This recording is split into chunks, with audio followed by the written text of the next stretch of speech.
Hey, welcome back to the table. Um, let's go ahead and continue our game here.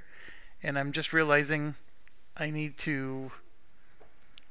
I'm having all kinds of issues with USB connecting, disconnecting. Ay, ay, ay.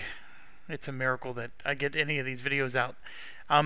Yes, I'm still struggling with my microphone and getting everything going. It's been a plague of mine this last couple of months, but largely because sorry, I'm doing two things at once here. Largely because I'm trying to be cheap. So here we go. I am going to turn the volume of the game down, and it's that way because it was creating an echo last time. So we're going to have no sound coming out of the game, but that's where we are in the game, and this is where we are on the table, and it is our turn. So we get to go here, and I think what I'm going to do is, it's an action to open up this door. So somebody's giving up an action. And I'm going to have Galadin is 1 health short. So is Cyrus. I'm just thinking in terms of who needs the most actions here. Because, well, we'll have Galadin open it. Because her bow, or his bow, anyways, we'll have him open the door. And it's as simple as just spending an action to open the door. So we'll go over here, have him spend an action on the door. Oh no, he does have to test agility 5. I hope I picked the right one. I did. He gets an agility of +1. And there's 2 and then 3. So he got 5 just from this alone. And then he has a +1 on his card, which gives him 6. So we do pass the test. I totally forgot there was a test that needed to be passed. And as far as agility goes, we did pick the best person. So we got lucky there. And then it says remove the door. Alright, so that's done. And now it's telling us to put some stairs and then 16A. And then 4 short pillars. And it gives you instructions on where to put those pillars, right? So the way the pillars work is they look like this. And you can see there's this little like gargoyle on them.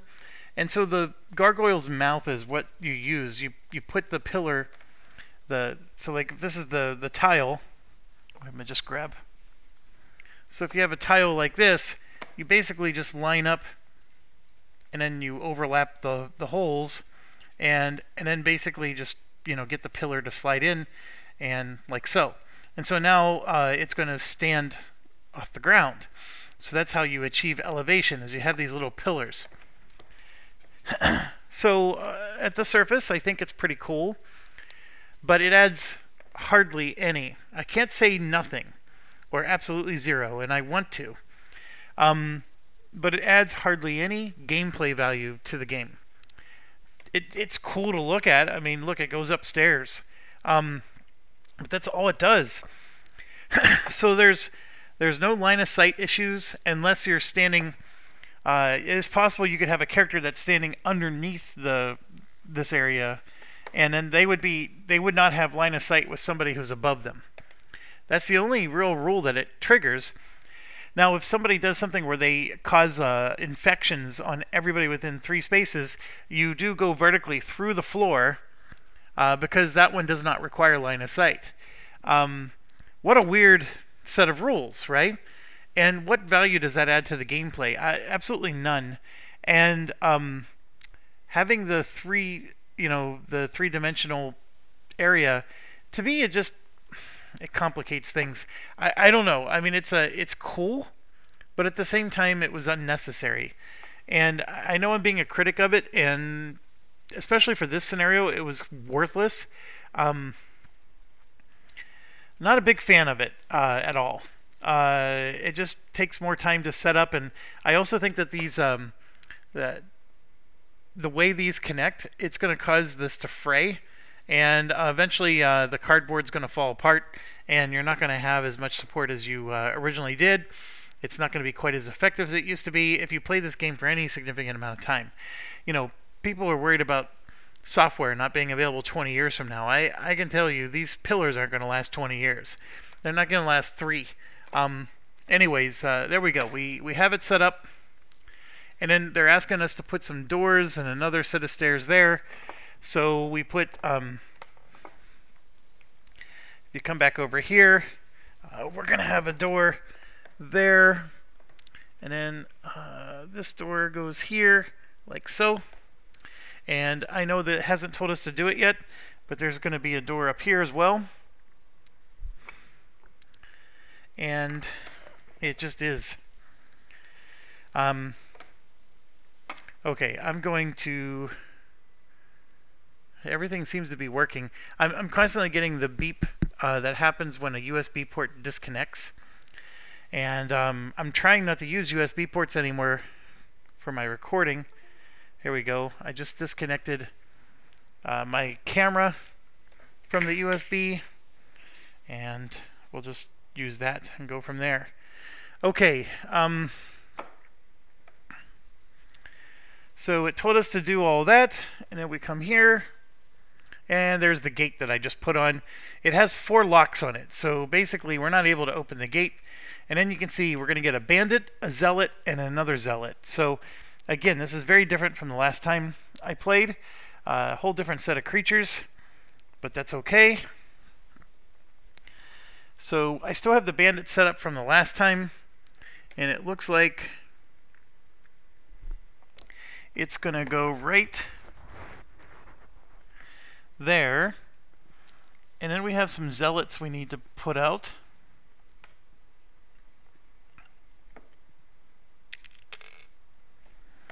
So we have an orange zealot. That's going to go here. And then I have another zealot I need to grab from the box. Bear with me for station identification.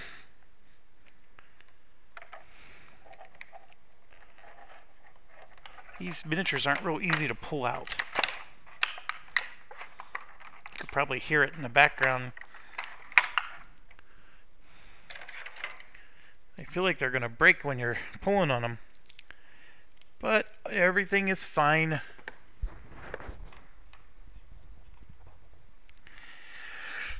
So there we go. And I'm going to remove this because it's just blocking our view and the camera's view. But there is, you know, this is supposed to be there. It serves no purpose whatsoever other than for looks. So you can see we're going to walk up these steps. And one key thing to make sure is that if you look at the steps here, there is a 3rd level of the steps, but they're completely covered by the tile. So when you go from the 2nd step to the 3rd step, you're actually on the 1st section of the tile. That's true in every case here. I don't know if it's like that for the entire game. Like I said, I've only done this scenario, but for this particular scenario, all of that is 100% true. We need to find 4 keys. And in case you haven't figured it out, we got to go through both of these wooden doors, and all 4 keys are going to be behind those doors. And yes, we will have to go behind both of those doors. The priority now, though, is to kill these monsters. After we kill them, I can tell you we get a rest. After we open those doors, there won't be any monsters behind them, at least not that I remember. There will be character-specific objectives, though, meaning this character has to go here, that character has to go there. So we will have that problem. And yeah, let's just keep going. So I spent 1 action to open that door. Galadin has 2 more. I'm going to look at our monsters real quick, because I can't remember actually. Oh, sorry, I need to hit continue. And yeah, it says objective, find the 4 keys. Done. So if we go to the monsters, you can see that the bandit has a weakness displayed, and that bandit's weakness is piercing. So and then we also know that it likes to use smoke bomb and shift too. So there's things that we're learning about each enemy as we encounter them. And the Zealot we've never run into before, so we don't know anything about it, but it does, a random enemy gets to add 2 damage to its next activation. So when you attack Zealots, you got to be careful. You got to basically make sure there's no other enemies for them to add 2 damage to, or you basically got to kill all the other enemies first and kill the Zealots last. That's at least the idea, in theory. The big thing is that the bandit is susceptible to pierce. So that's what we're going to do, is we're going to make sure that our pierce weapons go after them. Varix has a pierce spear to go after him, but he's pretty far away. The bandit is that orange guy way in the back there. Now, as far as Galadin is concerned, he has 4 movement, so he can go 1, 2, 3, 4, and get pretty close to all of these. He will be 3 spaces away from that bandit if he does. So he could stand here, and he would still have line of sight. He could go there, which puts him a little further away from everybody else. And that's what I'm going to do. I'm actually going to stop there, and then I'm going to fire at the bandit. So let's do that. So last action, we're going to attack and use our advantage. I don't think I'm going to be able to do 17 points of damage, but let's try. And I am constantly getting USB disconnect messages. So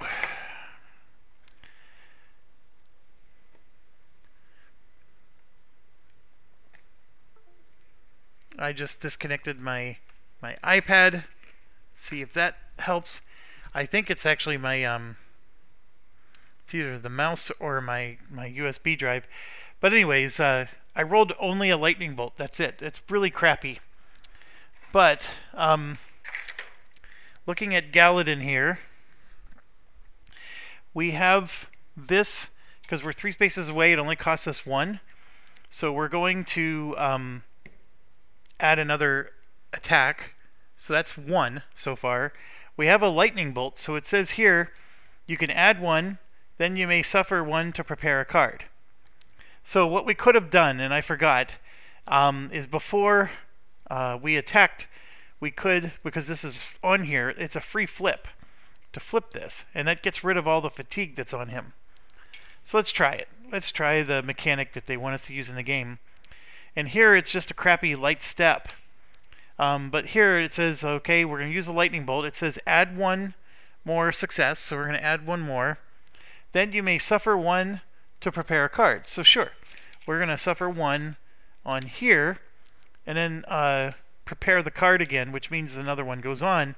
That means I could flip back, and then I won't have any of that fatigue that was on the card. So yes, it took me a whole turn to flip to a side that I don't care for, to eventually flip back. But here I could spend another fatigue on here, and I have room for it. And since I know I'm going to flip back, I'm going to do that. And then I'll be able to shift 1, which means I get 1 more movement point. That's all that basically means, but I for sure will do that. Okay, so we got 2 successes out of that deal. That was it. So we're basically going to be doing 3 damage each. It's not going to be enough to finish this guy off. And you can see it's just 5 damage because his armor probably tricked in. And you can always click on here, which is really cool. It told me we did a 4 base damage, plus 2 for weakness, and then minus 1 because he was blocked. So we did 5 damage to the guy, and then of course he's going to shift 2 away from the hero. And that means, I don't know what that means. I guess he would go into this corner because that's as far away as he can go. Alright, so we have a shift 1 that we can do. So I can shift towards them or away, and I'm going to shift away. We're going to just stay back a little bit and stay out of range. Okay, the Glimmering Wand has a slash. So I could go up and slash, the Zealot here. This guy has 4 movement. So we can go 1, 2, 3, or even 3, and then 4 or 4, and stay here. So I'm going to stand back to there. Now, you do not have to do your full movement. I could have stayed back and shot from here, because he has a range of 4. I could try to finish off the bandit, or I could go after a Zealot. And I honestly don't know which is the right idea, but I think I'm going to try to attack a Zealot. And what I'm really concerned about is I think I'm going to do partial damage to all 3 of them, and then actually not kill any of them. And that's the worst of all the outcomes. So I am in range to hit that bandit. You know what? I'm going to finish off the bandit. We gotta pick our targets and focus on them. So attack number 1 is going to be with the Glimmering Wand, and we got to roll our orange die here. I rolled a 1 with the Surge. So of course 1 is a success, and then the Surge is add another success, and it may move 1 fatigue from one card to another. There's no fatigue at all on here. So it was just 2 successes. That's not a lot of damage, by the way. So we did a massive 3 damage to this guy. So let's attack again. He tries to shift 2 away, but there's nowhere for him to go. I'm pretty darn sure that he has an advantage against the Zealots, but we're going to go ahead and do it again. And let's roll. This time, I rolled a success and 2 advantages. So we're going to do success, and then for the 2 advantages,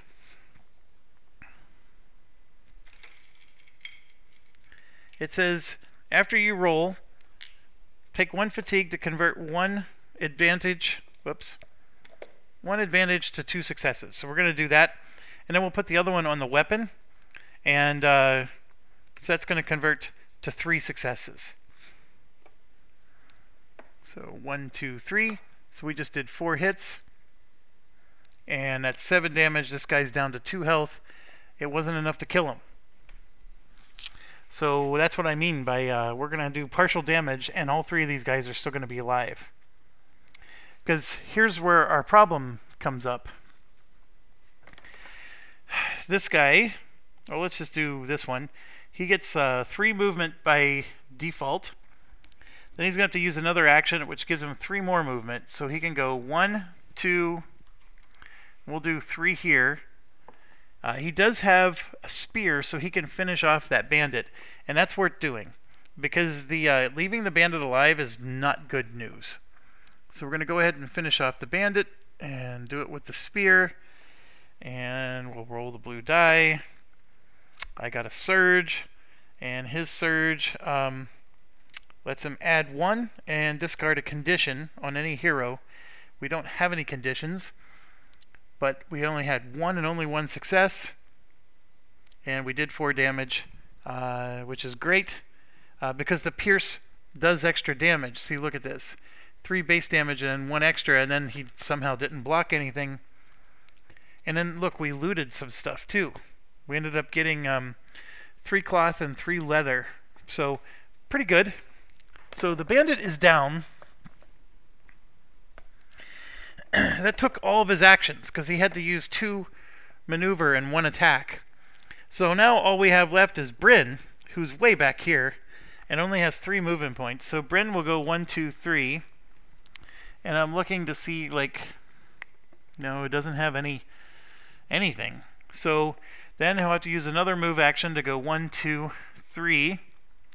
And then he's going to go ahead and attack this guy with his crush weapon, which I think we actually needed to flip to the sword. But let's find out. We're going to use the crush weapon on the orange zealot. And he rolls, or she rolls a black. That's 3. And then We're going to add 2 fatigue here to the weapon, which adds 1 more for 4. Yeah, so 4. So we're going to do 4 success. Confirm. You can see it's 12 damage, and none of it was his weakness. It was just basically unblocked damage. And he did randomly add 2 damage to someone else's attack, which would have been this zealot over here. And our turn is over. There's nothing more we can do, so I got to hit end phase. So they get to go now. So first thing we do is we resolve infection and terror. Like always, we get to remove a fatigue from everybody, so I'm doing that. Varric's last one. Cyrus last one. I'm taking one off of Bryn's hammer. And then Galadin over here. We're going to take one off of his bow. And so there's 4 fatigue gone. That mechanic I sort of like. I wish Descent Legends of the Dark had that. Descent 2. In Descent 2, you had to basically, every now and then, you just had to rest. Like in the middle of battle, you're resting. So I do like that mechanic. And now we're going to go ahead. So the Zealot, and this is the looks like the green Zealot, is going to target Galadin. He's going to move 3 spaces, has a range of 3, and the Zealot is going to recover 2 health. That Zealot is undamaged, so he doesn't do any of that stuff. With a range of 3, he just needs to move forward 1 space, and then 1, 2, 3. Remember, people don't block. He's in range of Galadin, and he's going to do 5 damage to Galadin. Now, there's some interesting things here. You can see there's this little up arrow, and it's because he's doing 3 base damage, and he gets 2 bonus damage because we attack the other Zealot. And that's why that up arrow's there. So he's doing 5 damage to Galadin instead of the normal 3. Galadin can handle this no matter what, but let's... that mitigates 2 of them, and then we're going to try to put 2 more on to mitigate 2 more. So, unfortunately, that means I'm putting 2 on the bow. So, I'm fully maxed out here, but that mitigates everything, all but 1 damage. So, Galadin will take 1 hit and go down to 7 health. Because it was 5 damage, we mitigated 4. Alright, so, and then of course the Zealot doesn't heal himself. Now this one is going to recover 2 health, so yeah. And then he's going after Varric's, which he's right next to. His range is 3. So what he tries to do is to move away from Varric's. Unfortunately, he is engaged, or whatever the word is, disrupted or impeded. That's it. And so he only has 1 movement point, even though it tells us he has 3. So he's going to move to there because he's trying to get away from us. But because he's next to us, he can only move 1 space, and therefore that's what he does. Now what's interesting is this one became impeded, moving to attack Galadin, but he had to. Galadin was his primary target, and so he was definitely willing to do it. The rules do say... actually, no. He could have gone here on the stair. So he tries to avoid being impeded, is what I'm trying to get at. And he still would have been 3 spaces away. And so that would have been what he would have chose to do instead. Okay, so that's a much nicer position for him. So yes, Varric's has an orange die for his defense. So let's roll. And he has 1 success and 1 surge. The surge he can use for another success and then discard a condition. Nobody has any conditions yet. So he blocked 2 of it. So that means he takes 1 damage. And he goes down to 7 health. Alright, done. That guy did recover. He slammed his staff in Dark Prayer, whatever that means. So now it's our turn again. So let's peanut butter jelly time here. So let's use Galadin. Let's do the flip thing. He's full up on fatigue, both weapon.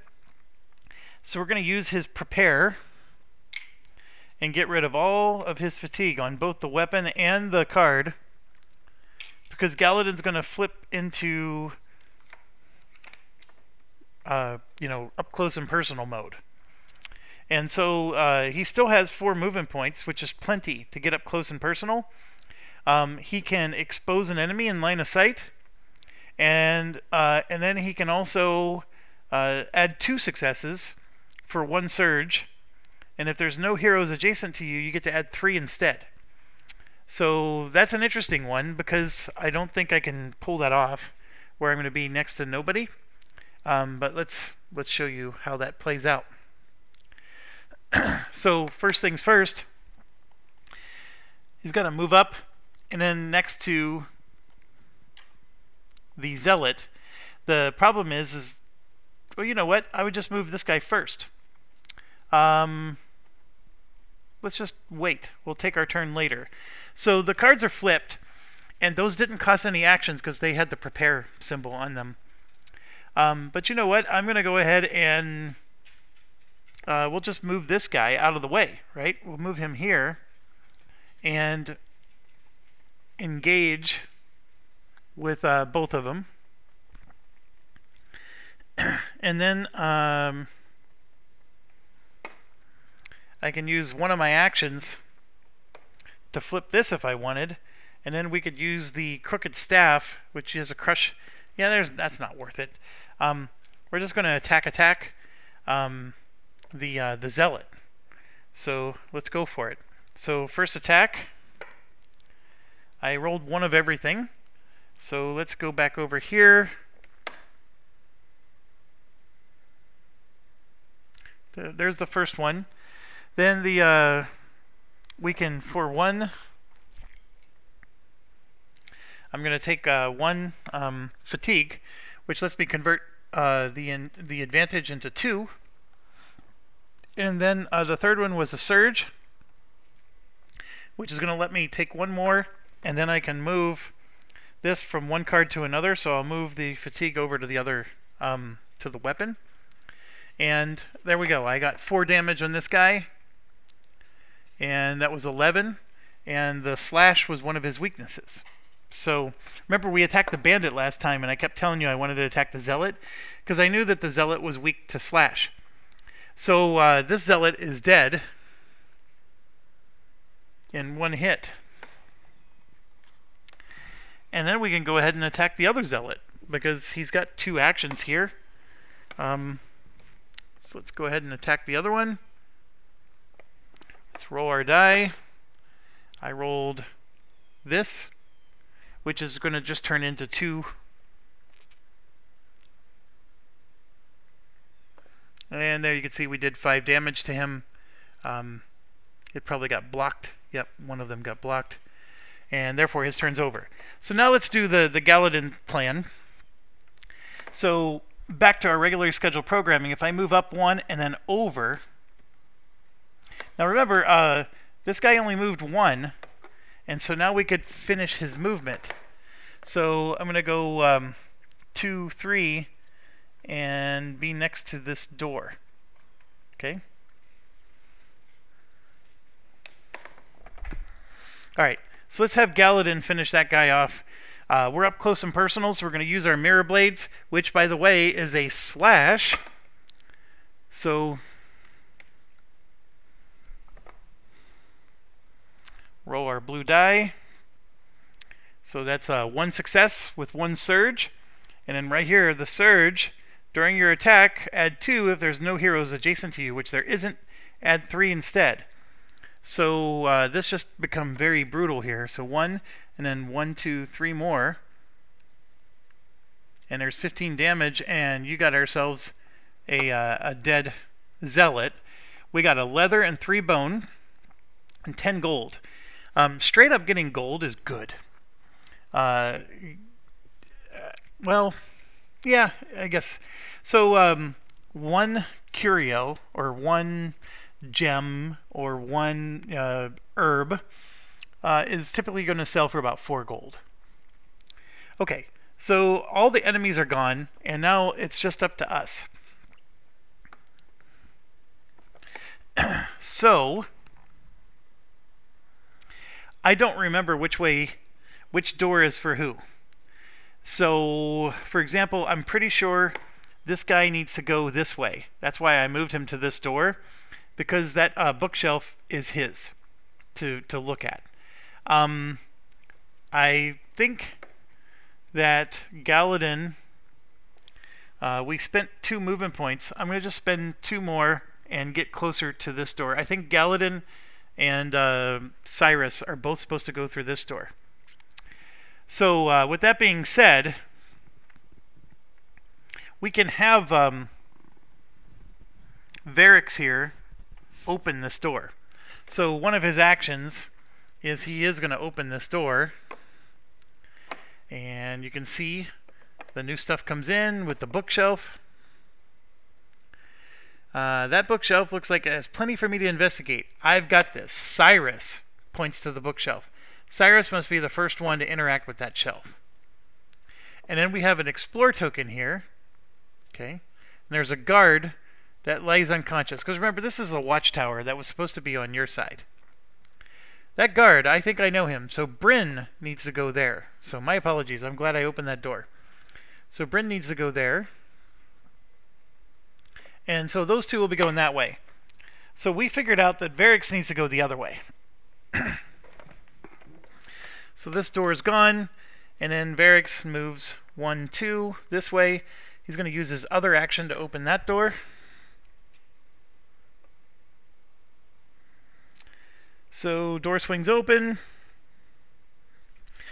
Stuff goes down. A little treasure chest is going to be in the corner.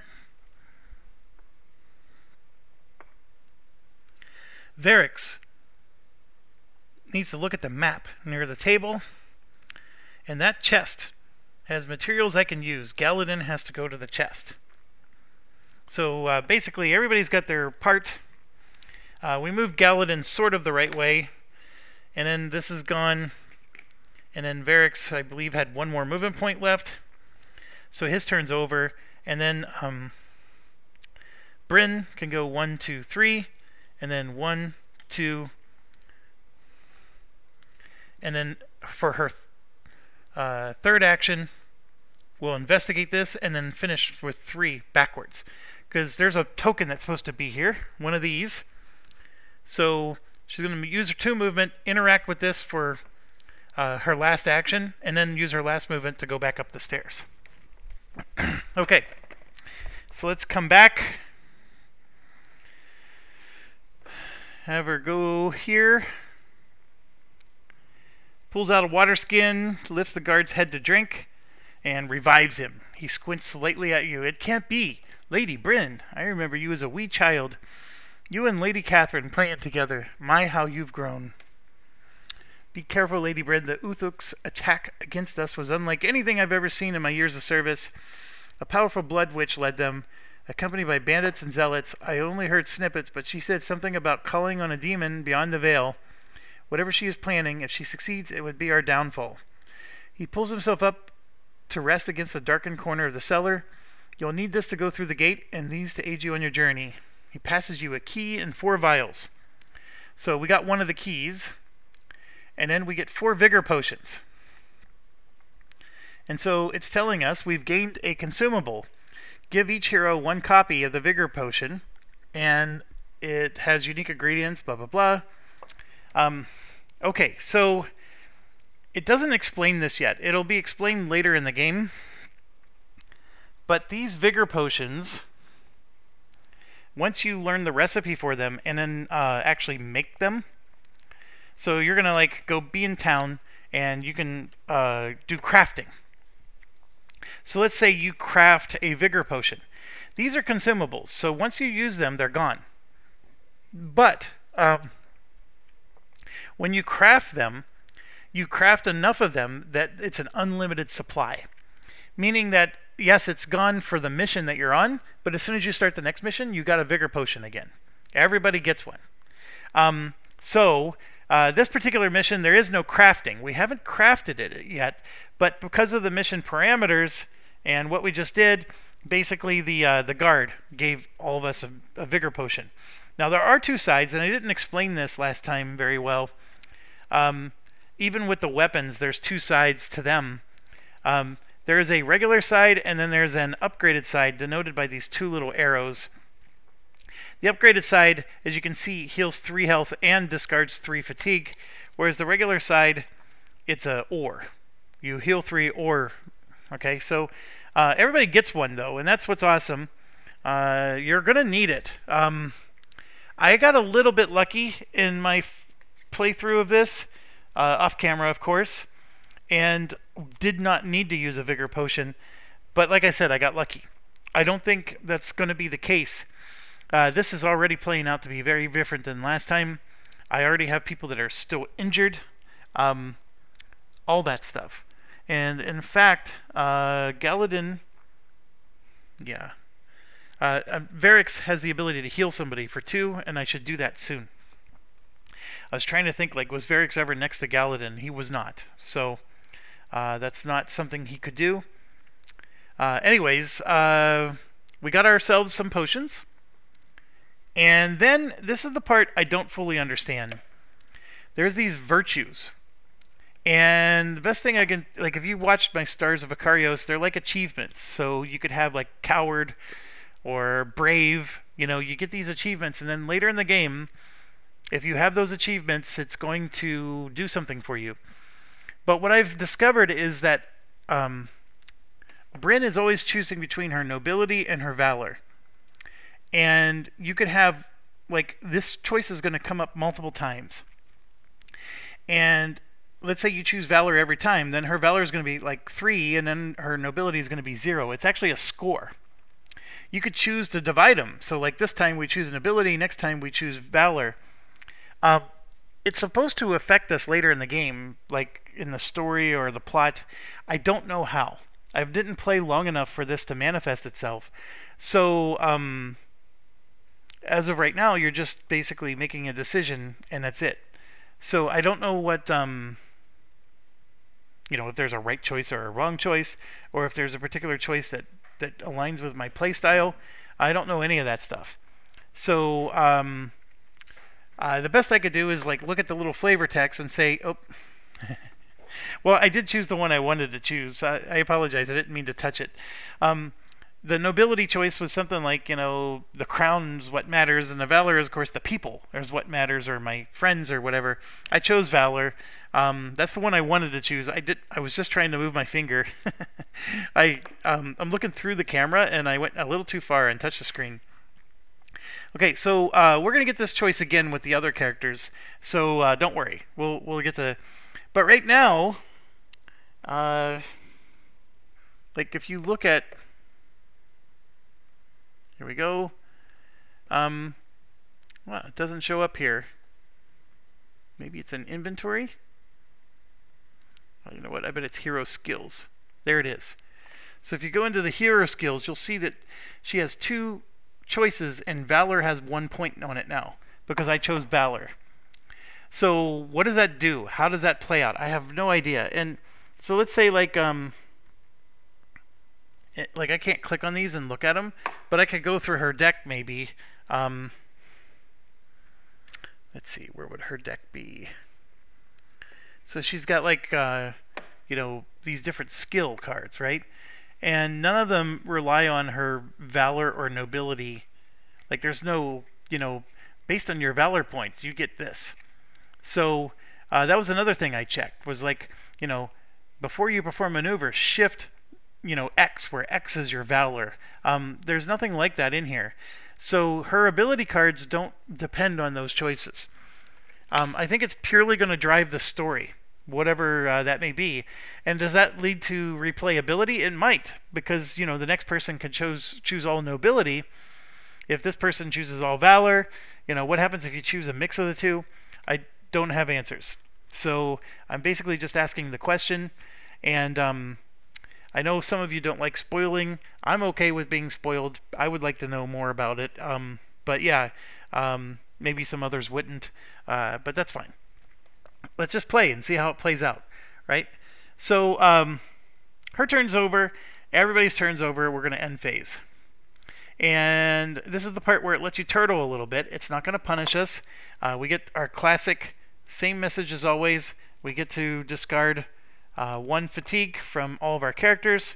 So 1 and 1, and then of course he has nothing. So the smartest way to work out, according to new science, plus a Yale psychologist on 3 common thinking traps to avoid. Oh, those Apple News, they blow. I have no interest in either of those topics.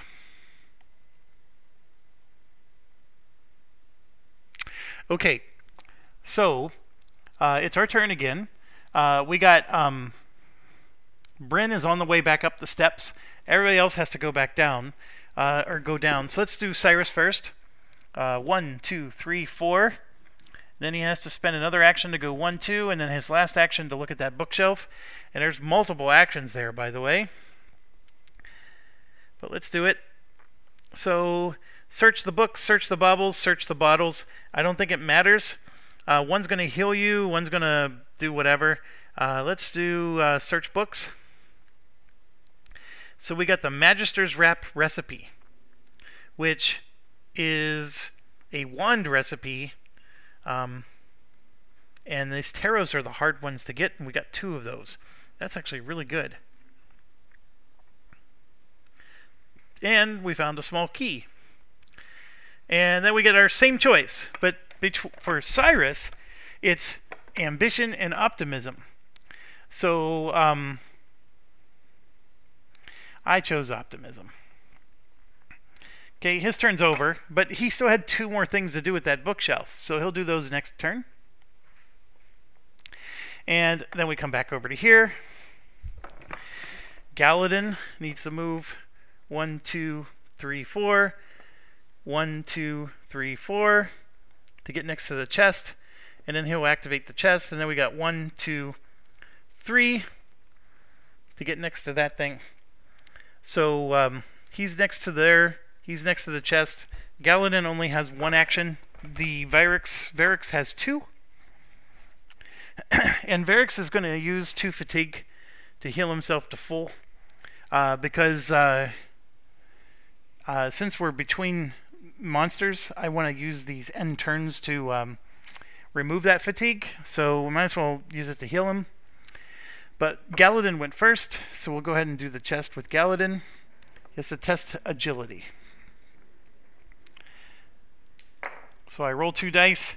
I got 1, 2, 3 successes, and then a surge, which I'm going to do for a 4th success.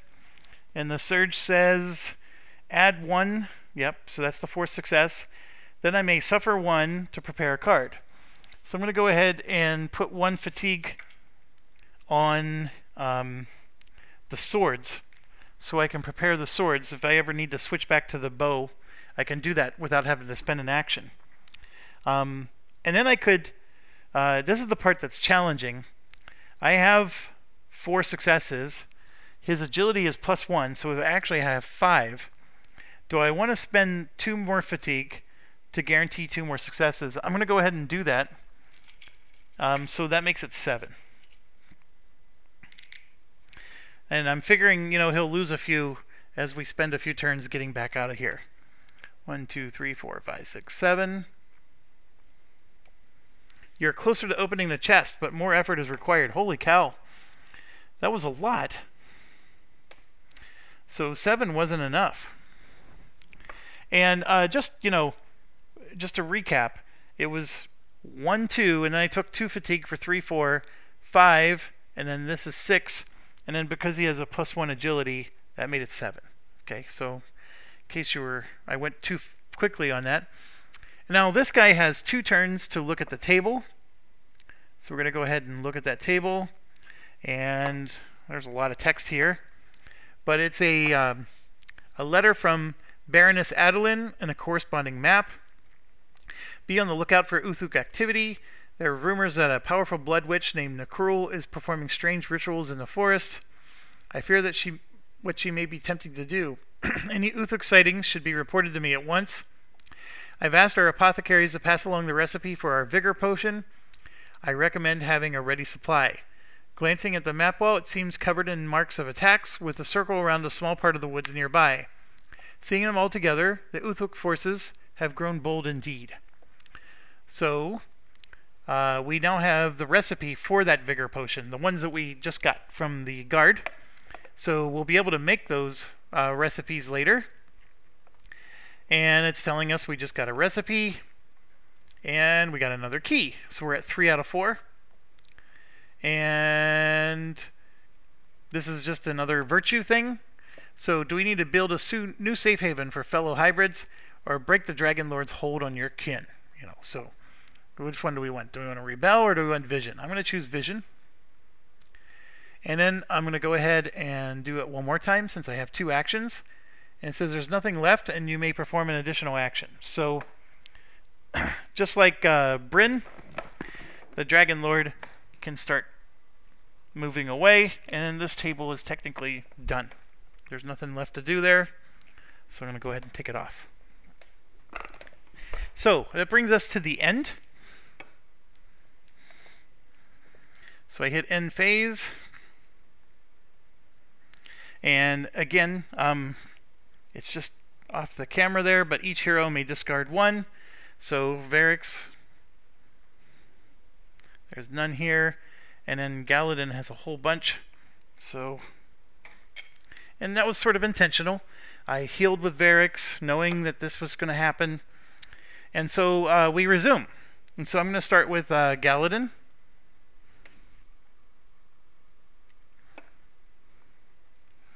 And we're going to finish that chest. So we got to test agility again. This time I'm not going to be aggressive. I didn't have to be. I got 4 successes, and then the agility adds +1 more for 5. So we come back over. 1, 2, 3, 4, 5. And there it is. 4 metal and 1 Fortunos. That Fortunos is really hard to come by. 10 cloth and 10 herbs. Underneath the chest, we find a small key. So we got 4 of 4 keys. We have what we need to open the gate, and that's our new objective. Do we want to help protect our new allies or aid you in your quest for vengeance? This is Galadin, of course. Let's help our new allies. Alright, so treasure chest is done.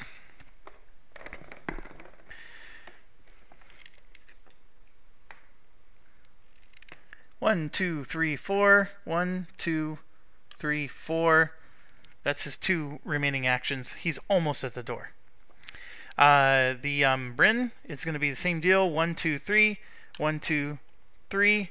And then 1. And Bryn is out of movement points and actions, but is right next to the gate. And then last thing we got is this guy. I'm going to assume that his 2 actions will finish here, and then he will do 1, 2, 3, 4 as his final action. I'll come back and correct it if that's not true. I just don't want to be moving the camera back and forth so much. So here's the first one. We're going to go ahead and search the bottles.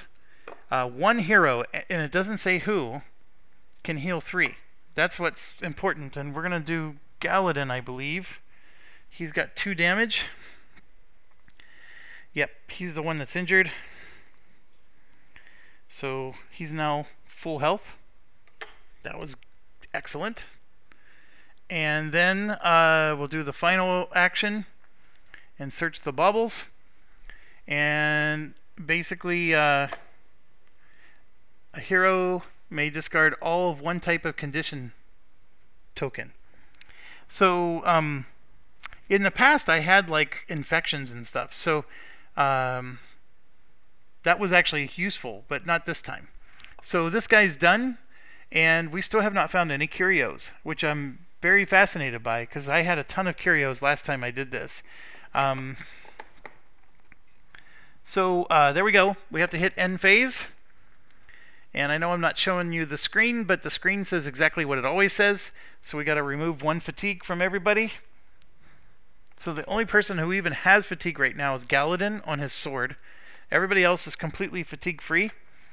And we continue. And now we start the hero phase. Alright, so when I open this gate, there is going to be some bad things. And you can see some of my heroes are still pretty far back. so they're not fully caught up. What I could do is spend one more round just getting them closer. And this is that turtling concept, right? The game doesn't seem to punish you too much for turtling. So I'm going to do exactly that. I'm just going to move this person forward and this person 2 spaces to there, and then 1, 2, 3, 4, and then one more to there. Now, he could heal somebody. The only person who's damaged right now is Cyrus. Cyrus has 1 damage, and I am going to heal him and take the 2 fatigue, because I'm going to end the phase and remove one of those fatigue right now. So yes, 1 fatigue is on Varix, and everybody else is completely fatigue free. And there we are. We're all at the door. We're ready to... this is Gloomhaven type of tactics here. We're waiting at the door, and now we're going to pounce. So I'm going to go ahead and we'll do... Galadin's going to open the door.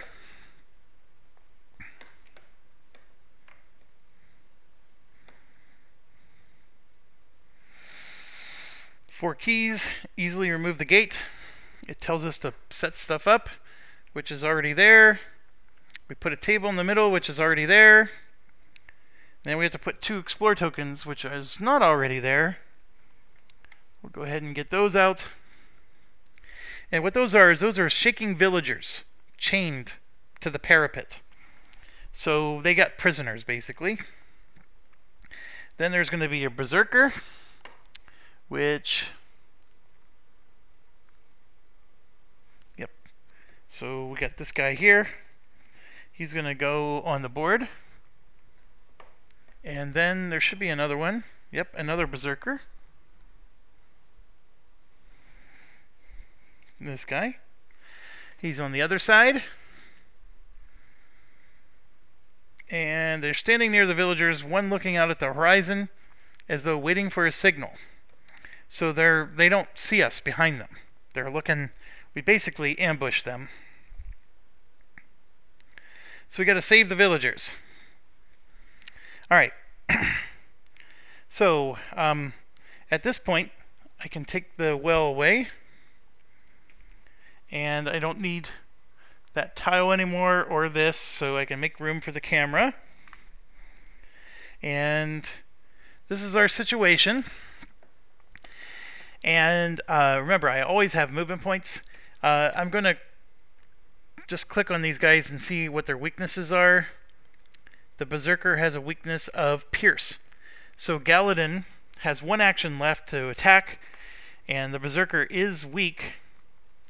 So I'm going to go ahead and move 1 more space in. I'm going to actually go 2 spaces. So I'm next to the table. I'm going to shoot at this guy, which is 3 spaces away, so I can... oh, I have the swords right now. I don't have... So I'm going to go ahead and use my prepare to flip back to the bow. And then this is what I'm referring to. As long as I'm 3 spaces away, it only costs 1 fatigue instead of 2 to add 1 success. So I'm going to go ahead and do that. I'm rolling, and I rolled a success and a lightning. So let's come back to here. We're attacking the orange one. I'm going to use the bow. So we got a success, and then the lightning lets me get another success. And then because of the side I'm on, I'm going to take 3 fatigue here. There's actually a lot going on here. I'm going to take 3 fatigue to expose the enemy. And then I took 1 fatigue to add a success with the bow. And then the surge lets me add another success, and then I can suffer this to prepare a card. So I'm going to suffer that, and I'm going to prepare the bow, for example. I can prepare that one. So he's fully fatigued out again. I do this all the time, but it takes him a while to unfatigue, but we're going to go ahead and expose him. He is just wearing a loincloth, so he's pretty exposed already. So the dice itself was 1 success, a 2nd for the surge, and then a 3rd for the weapon. So we have 3 total successes. against this guy. And then of course we expose him, which should do some extra damage. And there you see I just did 11 damage to him. That's pretty good. You can see 6 base plus 3 plus 2. And that's it though. His actions are over. Now Varix has a spear which also pierces. So I'm going to go ahead and go with Varix next. Now Varix has only 3 movement points, so we got the same problem with him. And I would swear the Berserker was supposed to move forward once, like what was their... Oh no, they get angry, that's what they do. He only has 3 movement points, so Varix can go 1, 2, 3, and he's only able to get within range of this guy. 1, 2, oh I'm sorry, no. He can go 1, 2, 3, and now he's next to the table, and he has 2 attacks to kill this guy. Now, why do I want to kill the other guy?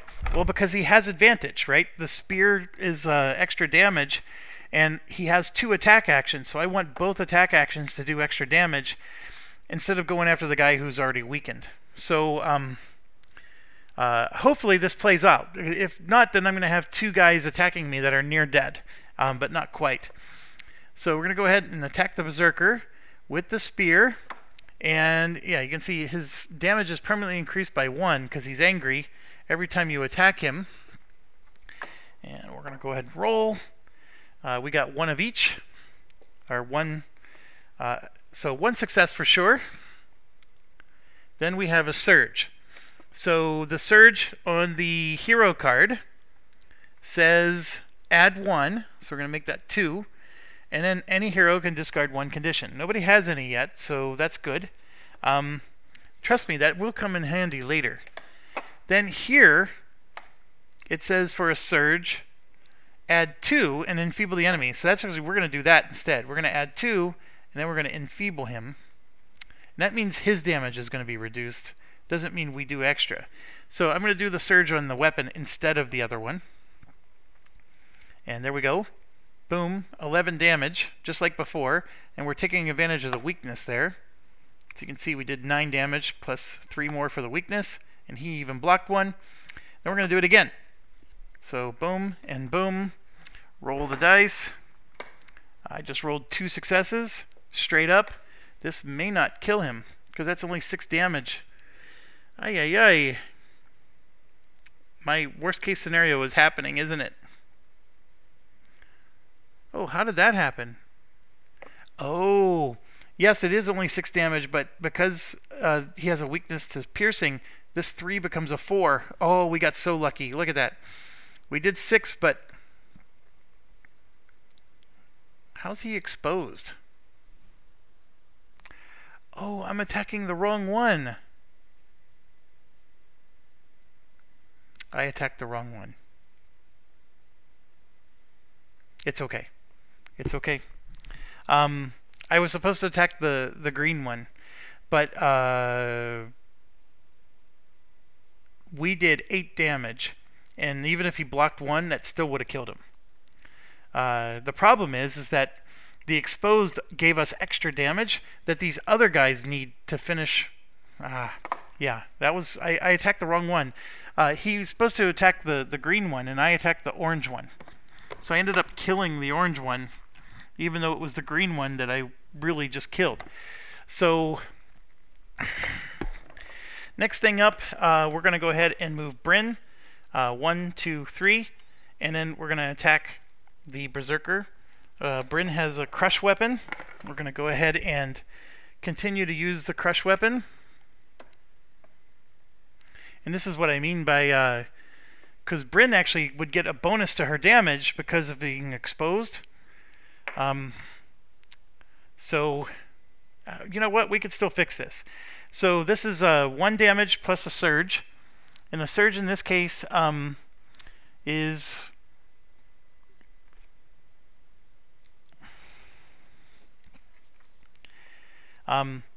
adds another success, and an adjacent hero may discard 1 fatigue. There are no adjacent heroes, so that doesn't do anything, but we'll be able to make it 2 successes. So what we're going to do then is for this guy is we'll change his status to exposed. They don't let me remove the enfeebled, but that's okay. This will do the damage properly, and there you go, 8 damage, because you'll see that the exposed is what you needed to kill him. So there we go. We were able to finish him off, and the Berserker's gone. And he dropped a valuable item. We ended up getting a Disruptor Gauntlet. What is a Disruptor Gauntlet?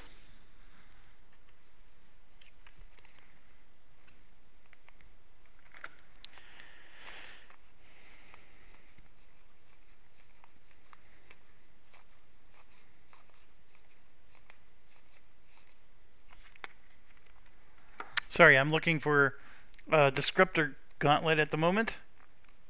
There's 3 different stacks of cards here.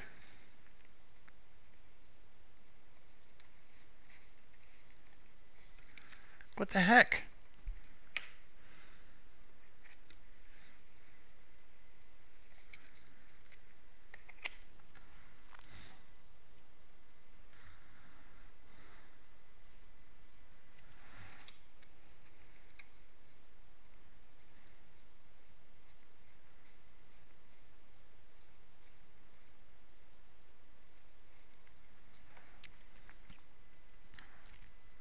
Sorry, I'm still looking. I'm going through multiple decks of cards and I don't see a gauntlet in any of them. It's called a Disruptor Gauntlet. Alright, well, let's hit continue here. And if we go to our inventory, you'll see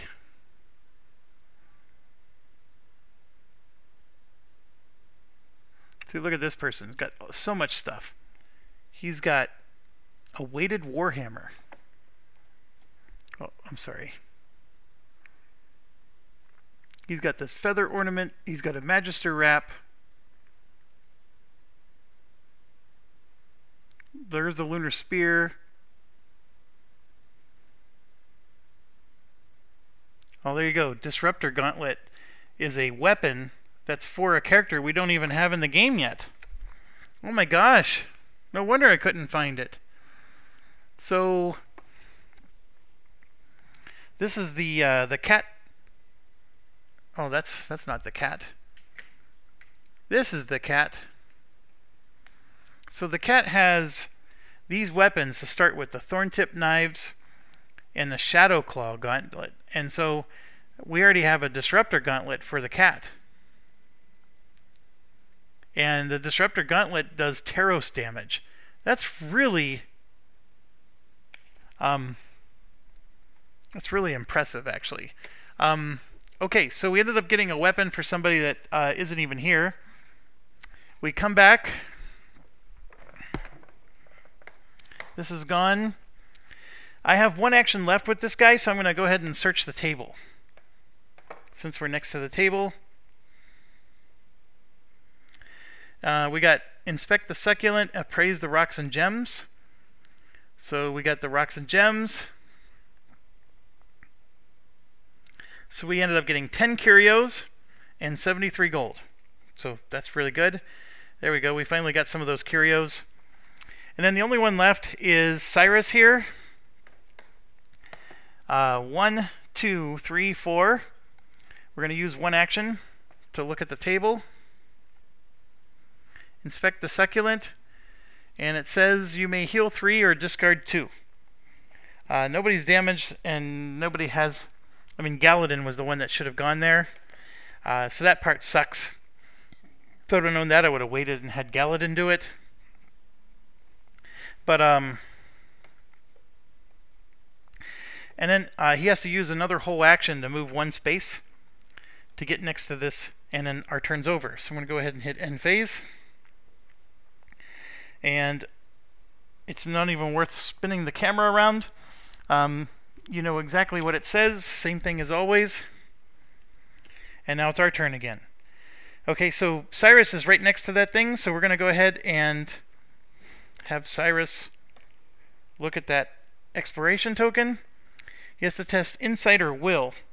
He gets a +2 to Insight. So we're going to go ahead and do that.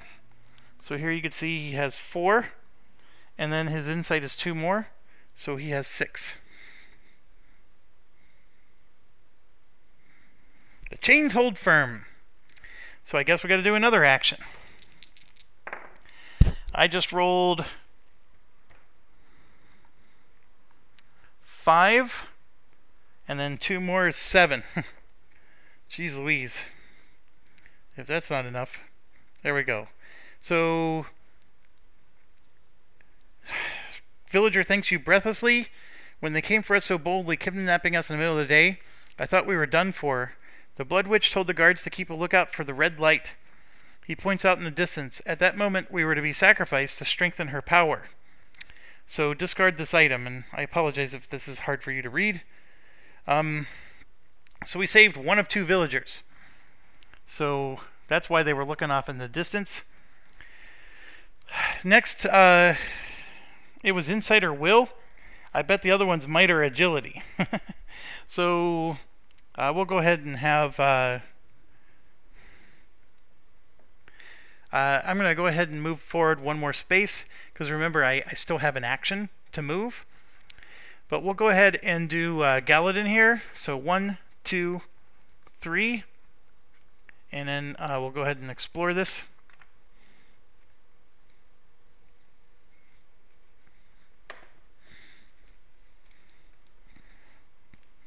We got 2 actions to pull this off.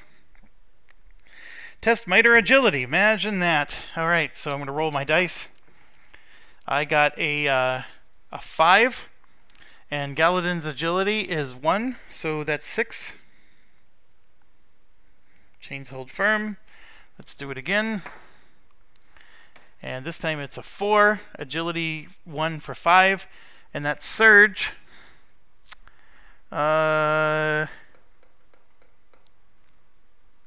We'll just add 1 more. It was going to let me prepare a card if I wanted to, but he's very fatigued out right now. Okay, thank you. Beware the strange magic of that Blood Witch. She's more powerful and more sinister than you can imagine. Her forces manage to ambush us in our fields in broad daylight. They grow bold and dangerous. So we saved both villagers. Have the Uthuk captured other citizens? Britain asked urgently. Not here, I don't think, answers one of the villagers. But folks have gone missing more in recent days. Rumors said it was Uthuk, but I didn't believe until now. With the path beyond you clear, you send the villagers to safety. From the parapet, you see bright red light flash in the dense woods. The thickness of the tall treetops obscures your vision below. Whatever evil plot the Uthuk are working has taken effect. You look to each other. Now is the time to stand and fight. So, Bryn gets to choose. Forthin is my home, my people, my land are in grave danger. Whatever has given this evil such strength and brashness must be defeated. It's for the good of the barony or for the people. I'm going to choose the people again. We're going to go with valor. So here... The Uthuk destroyed my family, and they will stop at nothing to see the rest of the world in ruin. Now that they rise up, performing their blood magic, the evil ends once again. I will fight them to A. Connection, protect my allies, avenge my fallen brethren. So I went with connection last time, but for Galadin, he seems to me to be a complex character, so we're going to go 1 of each. I see the same evil in Uthuk as I saw in the Dragon Lords, built on the sacrifice of the innocent. I will not rest until... Those who would rule by fear are destroyed. We have built a new world free of such tyranny. I'm going to stick with vision. It will take all my knowledge and insight to defeat this evil. If we succeed, my legacy will live on in the pages of history, the hearts of the lives we save. I'm going to go with ambition.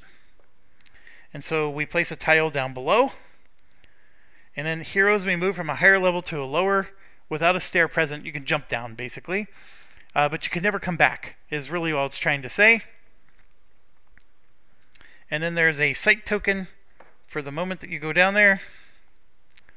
Investigate the source of the red light. Okay, so there's only 1 more movement point left. So this token basically became that token. And if you pay attention with the 1 more movement point, if I go 1 more, I'm just down here. And that's it. So he's out of actions. However, I still got 2 people that can go. So if we go ahead and go with Varix, I can go 1, 2, 3, and then I end here.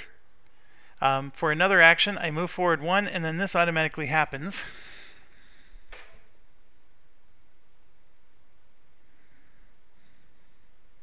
And now we're placing another tile. And all this stuff, including a treasure chest, goes there.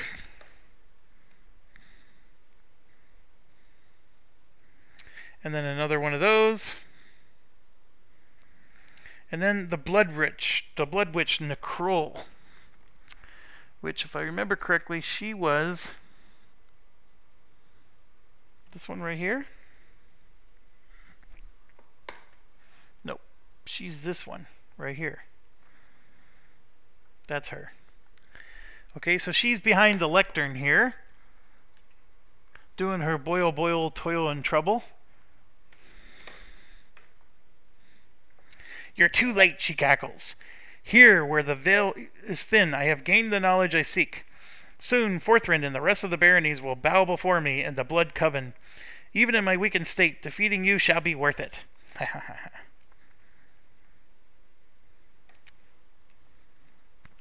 So then there's actual story.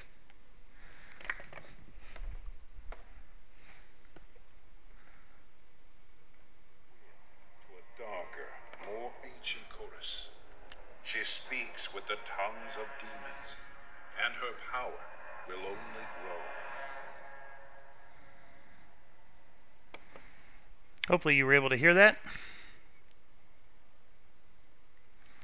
Okay, blinding light flashes out of the archway, and Necrol contorts in pain. The energy of her ritual has taken a toll on her. She calls for reinforcements as more enemies flood the Watchtower. Her reinforcements will arrive soon, and she's not kidding about that. Our objective is only to defeat Necrol. So we have to defeat her. We don't have to defeat any of her reinforcements. Now, one thing that I did wisely is we got all these objects to interact with. If you don't interact with them before you kill her, the mission ends. It doesn't let you stick around and loot afterwards. So you sort of have to do this balancing act of spending actions, looting all those things, while at the same time trying to kill her before her reinforcements arrive. It's a little goofy, but that's the way it is. And also, we could have turtled, and I could have moved everybody closer to her before this started, and I didn't, if you remember. So two of our heroes have already gone. So I do have 2 more movement points left, so I can move 1, 2 more. I'm going to go on this side. Then I have a last action, so I'm going to go 1, 2, and then 3. So now I'm next to the lectern and next to the chest with Varix. Varix doesn't have good might, though. For a dragon, he's pretty weak. And then lastly, we have Bryn, which was 1, 2, 3, and then 1, 2, 3, and then Bryn's going to try to open that chest with her last action. So we have to test insight. Oh, that's actually Varix's strength. So, oh, look at that roll. That's a 6. And then insight is a -1 for 5. We got closer, but not quite. So action over. We have to call it. I apologize. I had to sneeze. Couldn't mute it in time. Okay. Darkness phase. So it's the usual stuff. The witch, I think, does get to attack. And those reinforcements are going to come, if not this round, the next round. So they come very quick. So we can't dilly-dally. So Necrol is going to go after Varix, which is actually the one closest to her. She wants to shoot at a range of 4. This is just like most games, if you've played. If she can shoot at a range of 4, she moves away from you, because she wants to be as far away from you as possible. So she will try to do that. She only moves 1 movement point. After the defense, every hero within 3 spaces of the Blood Witch scars each card that has 1 or more fatigue on it. Then they discard 1 fatigue from each card. So the fatigue basically turns into a scar. Now, a scar is a condition, and remember we kept saying you could remove a condition, and I was like, yeah, but we don't have any. Well, this is the time where you could actually finally get one. And unfortunately, though, there's no fatigue at all on any of the characters except for Galadin, and Galadin is really far away. First thing we got to do is move her. She's moving away from Varix, so we're going to move her back towards the arch, which, by the way, we can get rid of this. This is just pointless. And it's going to do 4 damage to Varix, who defends with an orange die. And you can see there's 2 successes there. So that's just 2 damage on Varix. And there's no scars because there was no fatigue on Varix. So we're going to go ahead and say done. And then a massive fireball shoots out of the shimmering red surface. It explodes with a blast powerful enough to knock you off your feet. Each hero on or adjacent to a highlighted space flips 1 card with a scar token on it. So the space they're highlighting is right here. So there's the potion, and it's the space behind the lectern. Each hero adjacent to it. There's nobody adjacent to it. There's nobody there. And even if there was, there's no scar cards. So nothing happens. And then there we go. There's the enemies. They've already spawned. We got a Zealot, a Bandit, and a Fae. Let's see. I got a Bandit, a Zealot, and then the Fae is this weird thing that I had grabbed before. And they're all orange, huh? I don't even have another orange. Why'd they make them all orange? You know what? I'm supposed to have 4 orange. I only see 3. Oh, that's because... Never mind. Never mind. Okay. So, last thing to pay attention to is that the Zealot is here, the Bandit is there, and the Fae is over here. So, if we come back over here, the Fae is here, the Zealot is there, and the Bandit there. Now here's the good news. They're pretty far away from us. So it's going to take them several turns to run into our area. So we have time. But they've already spawned. And they will continue to arrive until she's defeated. And there's an alien incantation being made by the Zealot for the name Cyrus. So they're doing something to Cyrus. Don't know what. Okay, so it's our turn. We have 4 heroes that need to open chests, explore things, and kill the witch. In that exact order. So we're going to start with Varix. Varix is going to take 2 fatigue and heal himself. Because he can heal anybody for 2, and he's got 6 health, so he's going to go back up to full health to 8. Next thing Varix is going to do is we're going to come back over here, and he's going to open that chest that uses Insight. Varix gets a +1 to Insight, and there's 3, and then this little lightning bolt is going to give him 4, and then he could have discarded a condition. So if anybody had a scar, he would have been able to get rid of that scar. So 1, 2, 3, 4, and boom, we got 34 metal from a metallic mask and 38 gold. That was really worth it. I know we're supposed to be killing the boss, but I'm telling you, that was worth it. So that's done. What else can Varix do? Well, Varix can move. So we're going to go ahead and engage the witch and get next to her.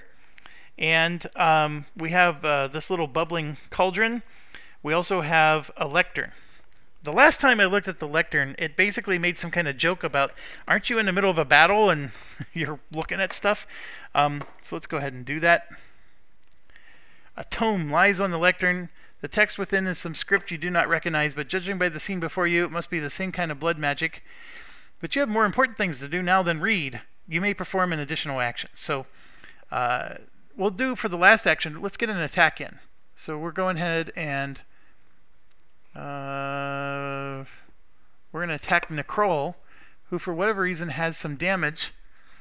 And we still have our spear equipped, so we're going to go ahead and do that. During the attack, subtract 1 success, or each hero within 3 spaces of this enemy scars 1 card. So we can put on a scar or subtract a success. That is not fun. So let's go ahead and do this. I'm going to go ahead and scar, because this is during the attack. So I'm going to scar a card, and you're going to see why in a second. But this is 1 success, and then the lightning bolt is a second. So I'm going to put 2 successes on here. But right here, with the lightning bolt, it says add 1 success and any hero may discard a condition, which includes a scar. However, I just realized I can do this one that says during your attack add 2 successes and enfeeble the enemy. So I'm going to add 1 more and enfeeble, and yeah, I'm just going to take a scar. So what does a scar do? It does absolutely nothing, but if you ever flip the card, then you take 2 damage for every scar you have. That's basically it. And then of course you see there's some kind of effects, like if you have a scar, then this happens to you.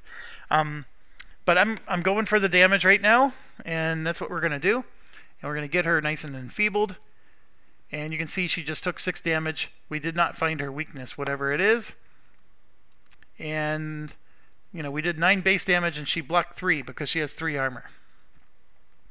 That's it for his turn. He's done.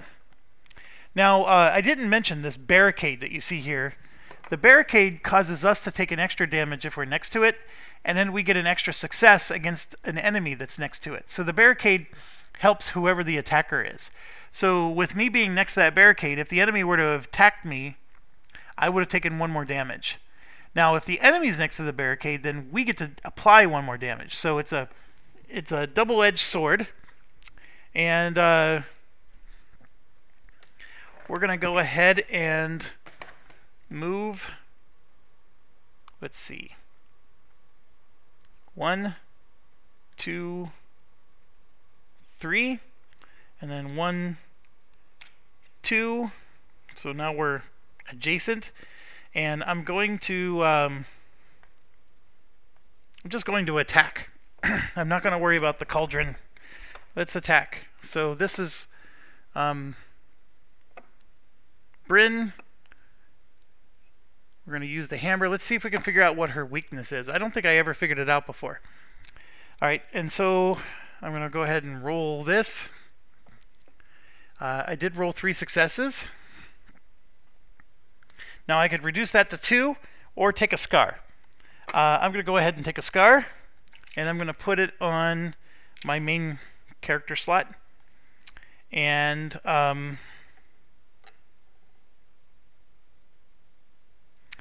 I can put 2 fatigue on my weapon, and I will, and it lets me add another success and then knock her back 1 space, but there's nowhere to knock her.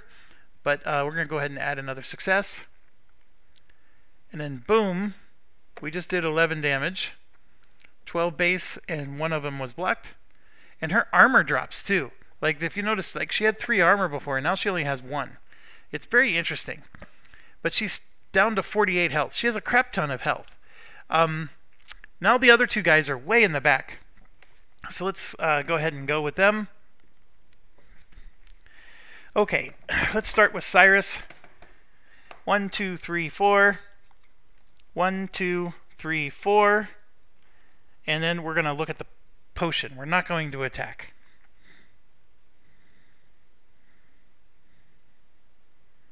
Test agility. Cyrus has a -1 to agility. We got a 5, so that's a 4. Not enough. Okay, fine. So then we got Galadin, 1, 2, 3, 4, and then 1, 2, 3, and we're going to stop and inspect the tree. Now, of the 3, this one lets you prepare. This one heals you. This is the one that we want, forage. So we just got 9 herbs and 1 umbras. That was worth it. Unfortunately, turns over. So we're going to go ahead and hit end phase. We got the usual, so I'm going to put the camera down. We have 1 for 3 of the heroes. Go ahead and just remove 1. Infection and terror is the only thing that happens. This is a scar. It's not infection or terror. And then you can see here that the bandit is going to move 3 spaces. And then shoot 2. He's not going to be anywhere near us. So we're fine for now.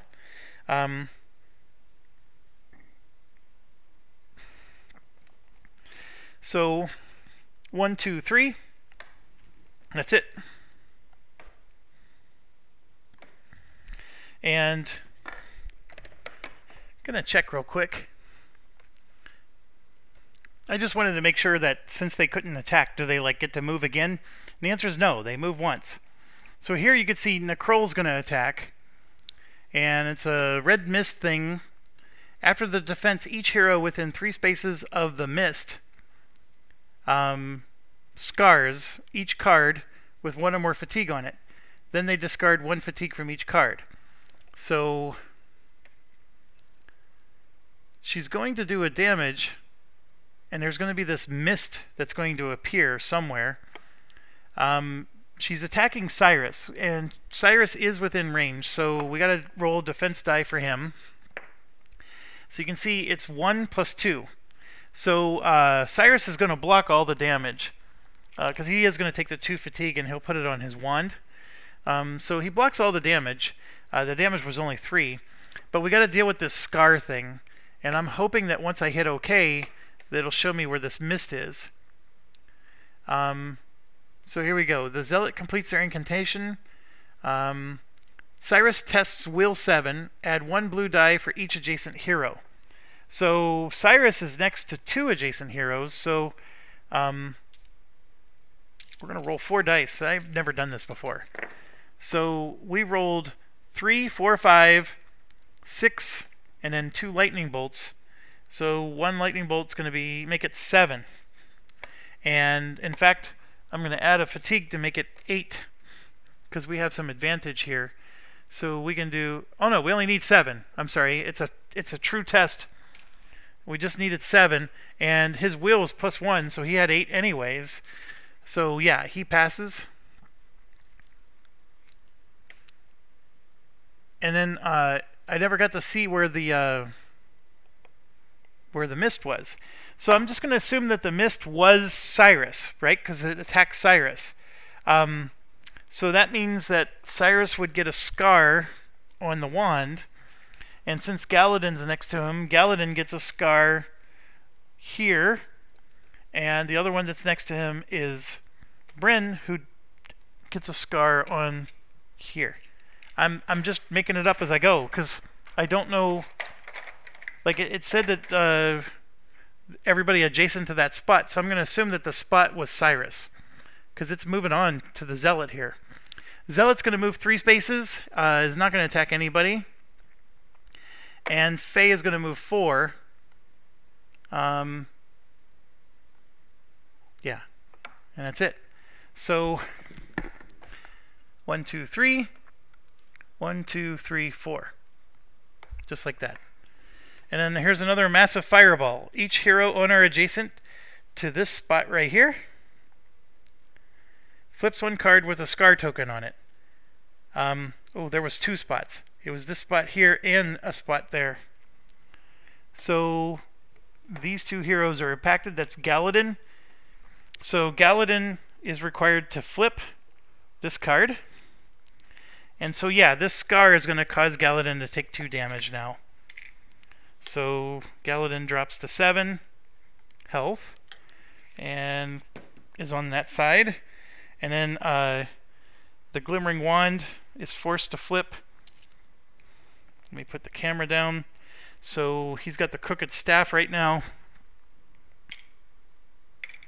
And so 2 damage for Cyrus. Alright. Remember, we got potions, and it's use it or lose it. It's not like if you save these potions, you get to keep them to the next mission. It doesn't work that way. So there's no worries there. The tree is explored. The little cauldron thing is not. So we're going to go ahead and start with Galadin, and we're going to stop here and do the cauldron with Galadin. We have to test agility again. And there I got another perfect 6 roll, and his agility is +1, so it makes it 7. 1, 2, 3, 4, 5, 6, 7. And then we gain a focus potion, which I don't remember what that does.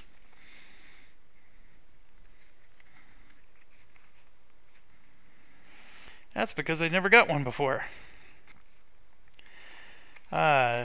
During your turn, focus any number of cards and discard 1 from each of those cards.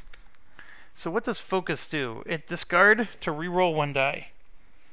So it's a little basically interesting. Alright, so that was one action, and then the other last action is let's attack her with the bow. And we're going to go ahead and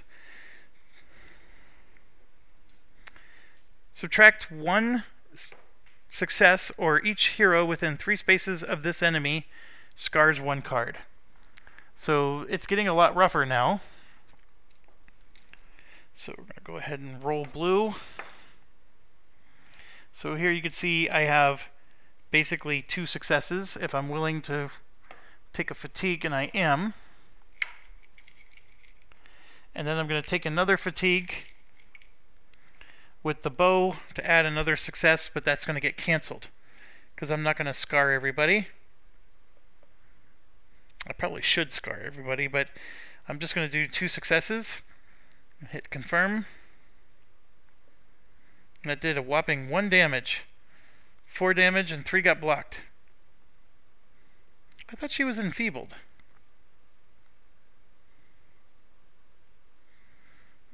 She got rid of it. Okay, next. I'm going to use Varix. Varix has the spear. We'll go ahead and attack Necrol. And Varix is going to roll a blue die. And just rolled the lightning bolt. And so that will add 2. And I can scar. Everybody would get a scar. I mean, this is pretty brutal. If I keep adding scars to everybody, she still has 47 health. Dang it, I gotta reduce it to 1. But I am going to enfeeble her.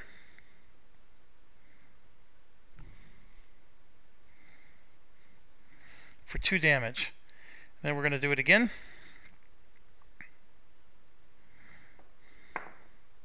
Same deal. Just 1. Dang it. That is not going to get the job done, folks. Alright. Next up.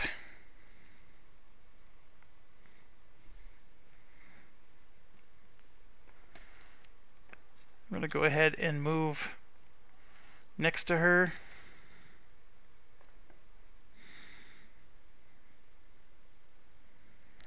Cyrus is using his staff.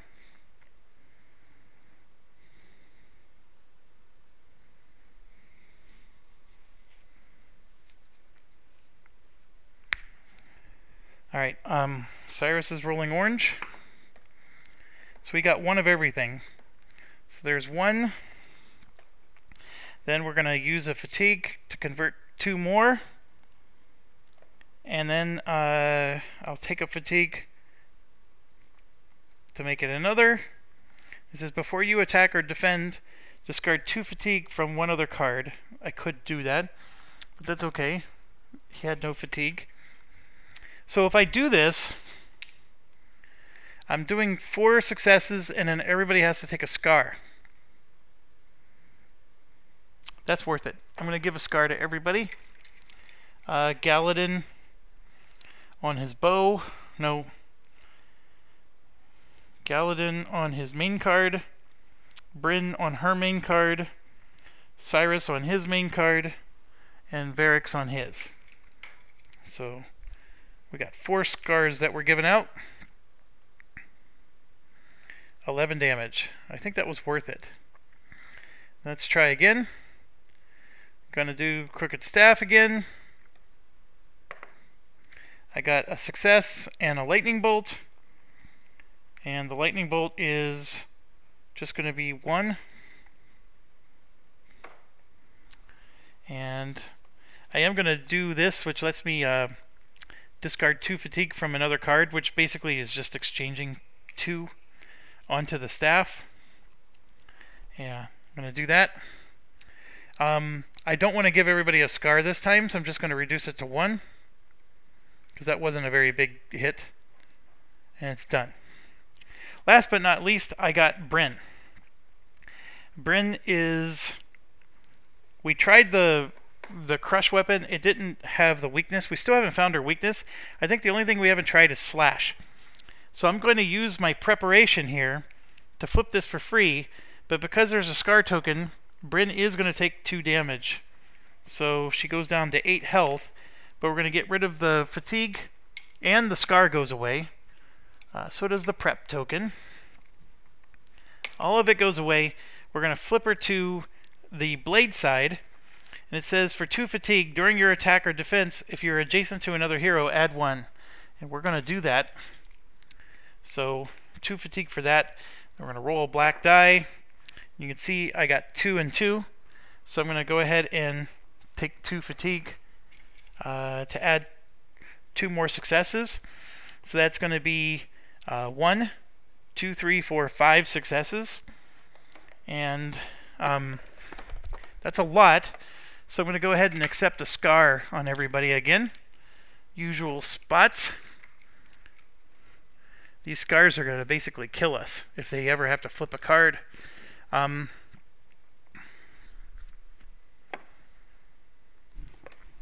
we're going to use the blade, and it's going to be 1, 2, 3, 4, 5 hits. And there it is. There's the weakness. We just did 18 damage. 15 base and 5 weakness, and 2 were blocked. Look at that. Wow. So it's down to 12 health. We're on our final attack. I'm not going to be able to boost it as much. I just got to roll well. I rolled 3, which is decent. And let's see. I'm going to do the blade. I'm only going to be able to put 2 in unless I want to scar everybody again. 3 times 3 is 9. 3 times 4 is 12. He has 5 armor. So what's the chances of all 12 getting through? Next to 0. So I'm going to go ahead and do this. See, 6 of it went through. You can see we got +2 because of the weakness. That would have added just 2 more. I would have only done 2 more damage. But I saved everybody a scar. I still wouldn't have killed this person. And I'm out of actions. So I got to hit end phase. So you can see we're going to... Oh, right here. Each hero may discard 0 fatigue. Oh my gosh. It's not letting me do fatigue this time. The Zealot is going to move 2 spaces. I'm not going to bother showing you on camera. He's still a million miles away. Necrol is going to target Bryn. And after the defense, each hero within 3 spaces of Bryn scars each card with 1 or more. And then they get to discard 1 from each card. So Bryn, we're going to go ahead and roll. Bryn brought 2 of it. So Bryn's going to take... well, actually, Bryn could... Yeah, we're just going to take 1 damage. And then every card that has fatigue takes a scar. So we're just adding scar like candies. There's another scar there, and there's no fatigue. Oh, another scar there. I'm literally out of scar tokens. That's how bad it is. And then everybody gets to remove a fatigue from each card.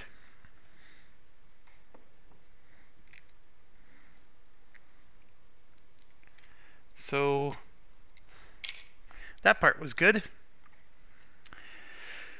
3 spaces with 2 range, not enough.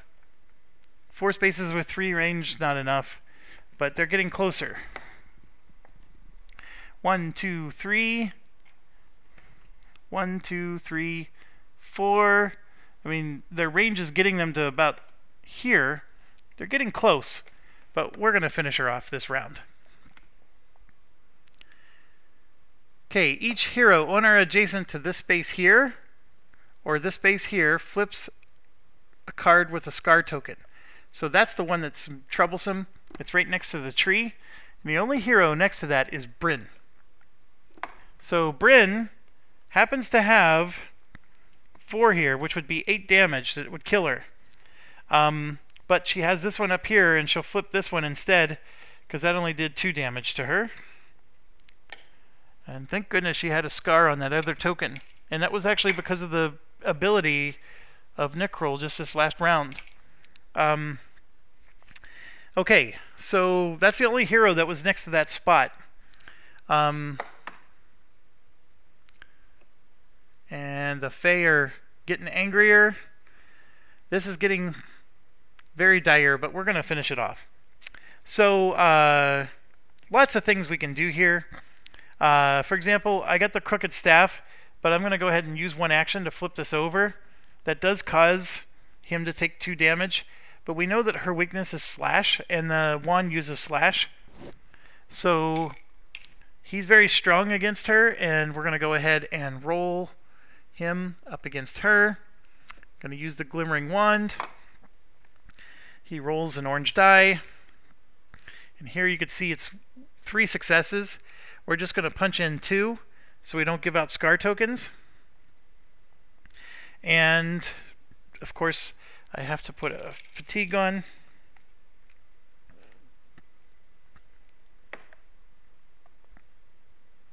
That only did 3 damage. His turn's over. We got a similar thing with Bryn. I'm going to flip this over. We're going to roll black die. I only rolled 2 successes. Oh, that's brutal. But we're going to put 2 fatigue on to make it a 3rd. But we're only going to enter 2 because of the whole scar thing. I know there's a spot where I need to just go for broke and take the scars. But I think this should be enough. And it was. And boom. You toss the final blow. You haven't seen the last of me. She drags her dagger across her palm and with a twisted smile vanishes before your eyes. From the archway there's a rumble as the shimmering red surface crashes to the ground, sending a wave of blood over you. The heroes win.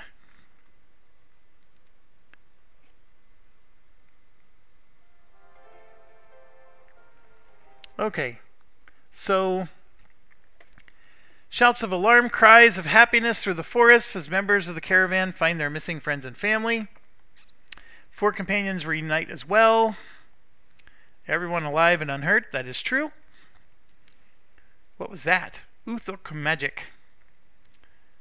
Looked like a weak sort of portal. She was talking to a demon, but it couldn't come through from the infernal to here. It was weak. Does that mean she was a weak sorcerer? Is she defeated? Nope. Things are only going to get worse. Way to be optimistic. The woman was a blood sister, the highest rank of Uthuk witch. She will try again, bigger. This was only her opening move. It was a weak portal, but I think she did exactly what she set out to do. If she wants to open a full portal to let the demon in, I think we have to assume she can. She can. You're not just going to let that happen, are you? Nope, we're not. Come back to Frostgate, my mother's house. My house has plenty of room. Figure out next steps. Wonderful. I'm sure we'll all become fast friends. We'll see. Alright, so that took us 3 hours to do. That had to be because of recording. It only took me 2 when I played it on my own. I must have... Oh, you know what? I left it running whenever I paused between videos too. So anyways, we gathered ourselves quite a lot of stuff. We got some of the really nice, like this here. These are really rare items. And we gathered some of those. I'm very happy with that run. That was a good run. And we will do the rest in the next video, but I gotta finish this because it doesn't let me save yet. Or maybe it would, but I'm not going to try it. Basically, it's telling us that there's always a travel phase, and so this travel step should be relatively painless. We're just moving along these dots here, and then something happens here. And Orc Farmer brings in the first fruits. He offers the harvest branch, a symbolic token of life and prosperity. The following has been added. 1 Vigos. That is awesome, because the Vigos is not available in the store when you get back to the base, and I did not have a Vigos last time. This is an amazing run.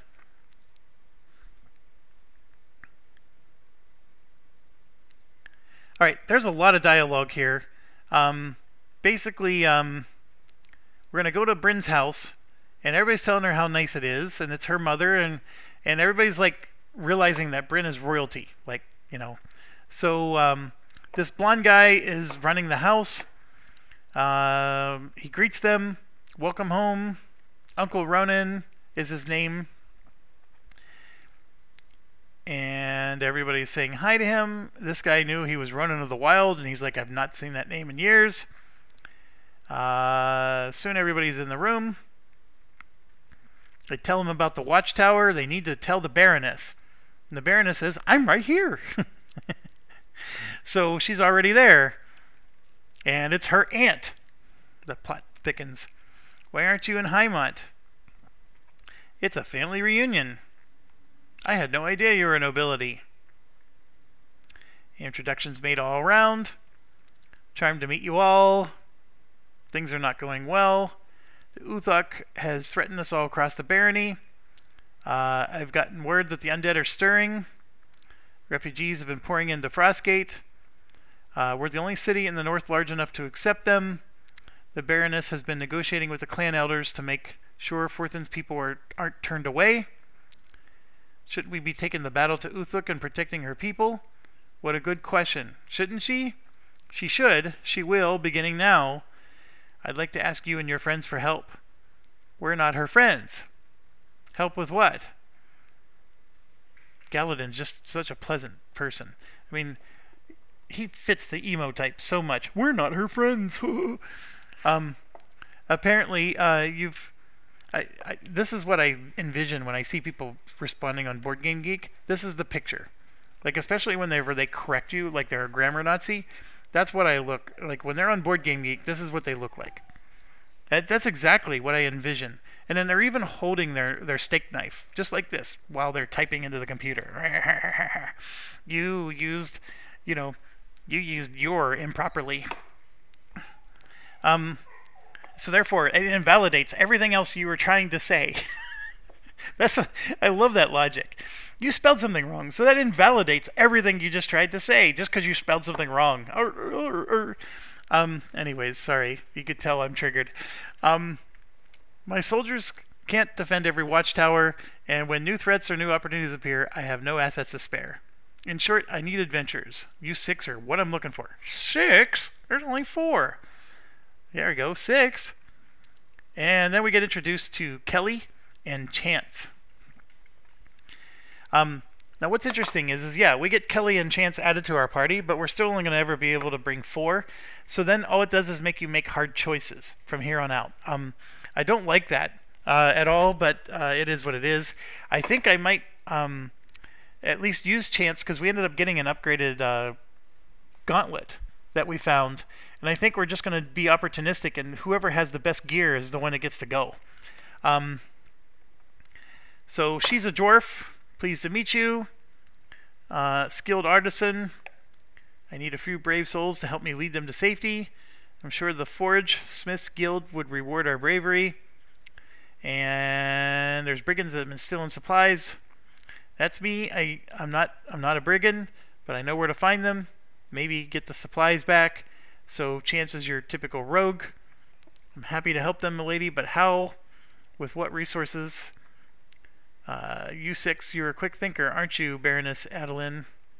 At times.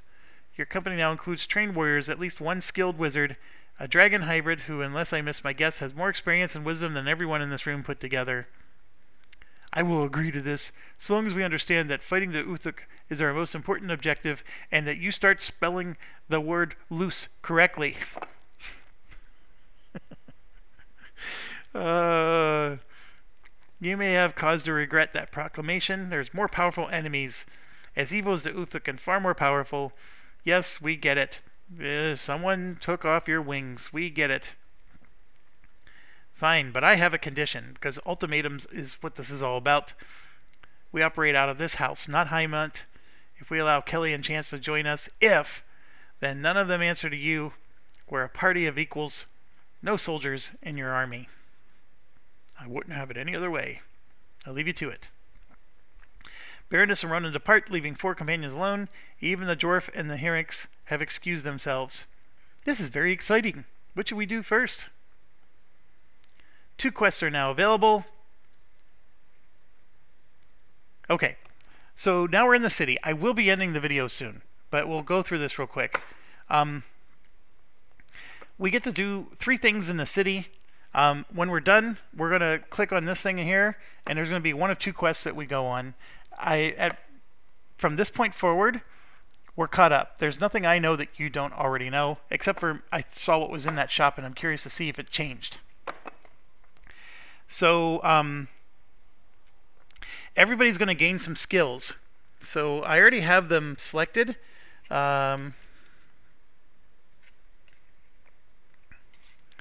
So for example, Battle Cry and Rallying Cry, the Prowess and Flow, Shared Pain and Shared Energy, and then Fate's Embrace and Destiny's Call. Now, you see these little slashes here? It's because they're double-sided. One side it says Rallying Cry, the other side says Battle Cry, so that's why Bryn's getting 1 card. So we now have skills. So these are going to add some more stuff more options for us when we're in the middle of battles, more things for us to do, and there's an actual action, right? See the little arrow there? That's an action that we could do. So everybody's going to get this card, and then it's going to tell us that they've all gained an experience point. So I'm going to go ahead and hit continue here, and boom, we gained an experience point. And what's interesting is you can have skills that have a total amount of experience equal to your current experience. So these skills all have 1 experience written on them, and we have 1 experience total. So therefore, we're stuck with these skills. Like you don't get to just save it and say, hey, I'm going to save up for that 2. They gave us the skills, so we're stuck with them.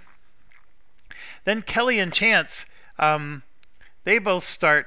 So this you don't figure out until later. I had to look in the inventory, but they start off with these weapons, and this is Kelly. She gets the I got this, so she's going to have 1 experience point as well. And then Chance, like I said, had the had this thorn tip knives and a shadow claw gauntlet, and got to get rid of that music because it's going to cause problems. And then starts with careful. So so we now have 6 characters we have to manage. The other thing to add to all this is these are their sheets. So Kelly, for example, has 2 agility, is a good replacement for Galadin. I'm sorry, that's Chance. And then Kelly has a might, insight, and will. So she's pretty good all-round type character. Maybe good for replacing Bryn or possibly Varix. It actually would be a very tough choice. I actually like the 4 starting characters. I'm not saying I don't like these ones. I like them all, actually. I wish I could do a 6-player game. Okay, so the shop here has things for sale, or for you to buy. So you can see this is Aquos, Lumos, and Animos, and this is actually different than the last time I played. But one of the things you're going to see here, there's no Vigos, and then there's a Serpent's Tail, which will help Varix. So you have to like decide which character you want to do, and see he needs Toxos in order to use this, and there is no Toxos. There's none available. So we could buy this for 120, but we can't use it. And then there's these Screamer Bolts, which are going to help the Dwarf that we've never even played. It gives the enemy enfeebled and exposed, which is pretty cool. It uses an Animos, and there is one of those available. It costs 25. So we could, do that. Also, you can sell, and you can see that we have like a Fortunos, a Taros, and an Ignos, and then Umbros, and this is the all-important Vigos. And then like for the herbs, they sell for 4 each, so you can come in here and sell a few. But you're going to have to plan, and that's what we'll do in the next video. This will, Armory allows you to attach weapon parts. So for example, there's no weapon parts available for anybody because, like I said, we haven't purchased any, and that, here, let's go back. This is a weapon part. So it's a spear recipe. It'll get attached to a spear. And so to attach it to the spear, you need all these components. So if we were to buy this for 120, we can go to the blacksmith and then spend these components to then attach it. That's the idea. But the part that we're going to spend a lot of time at, of course, is the craft hall. And this is where you can craft equipment. So, for example, we have the Vigor Potion. It's a recipe. So if I craft it, I'm going to do that right now, in fact. So we now have Vigor Potions for the rest of the campaign. So everybody starts the game with a Vigor Potion, and that's amazing because that's a heal potion. I didn't have that in my last playthrough. And then you can see here there's a Feather Ornament, which is a wand recipe, and we're missing the Vigos. So I would have had to use that for... so I used it for the health potion instead, so I lost my chance. And I'm okay with that. And then there's also a Magister's Wrap, which we have plenty of materials for, and we'll be able to... So let's do that. We're going to craft the Magister's Wrap. So now we got a piece. It's a weapon part. So we can say equip weapon part. And the other way to do that would have been here, because if we go here, you can see that the Magister's Wrap is now equipped. You may now flip your attack card, then prepare it. So, you could do the wand, and then flip it so we can switch to the staff, for basic attacks or whatever. And of course you can equip nothing if you'd like. So, that's it. I mean, there's nothing else to... We need recipes to be able to make anything else. Everything else is here. So the only thing that's left is we could purchase this item, which, here's the part I don't know. Is that item going to still be in the shop when we come back later? So you might say, hey, let's buy that tail now because you never know. Like, we can use it later, and now's the time to buy it. It's a spear recipe. So let's look at the...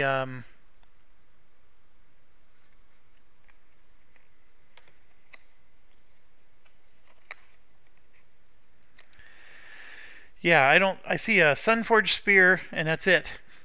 We already unlocked the Lunar Spear for this character. So this Serpent Tail, I'm assuming is like a... It says it's a card. So,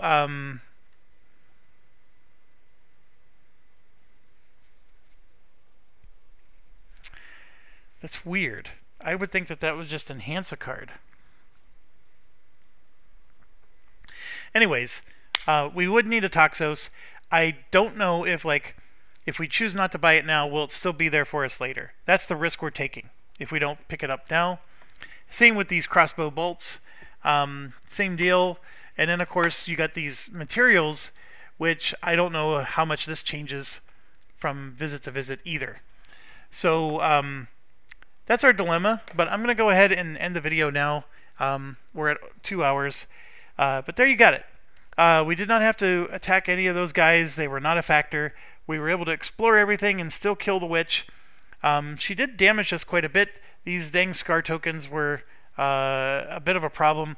They could have definitely knocked us out if the right character ended up having to flip over their card. That could have actually been very deadly. So we got a little bit lucky there. And beyond that, I just don't accept scar tokens so readily early on. Wait until you're ready to finally kill her. So I'm going to go ahead and save it here. And the way you do that is you come here and save and quit. And there we go. Thanks for watching. As always, stay awesome.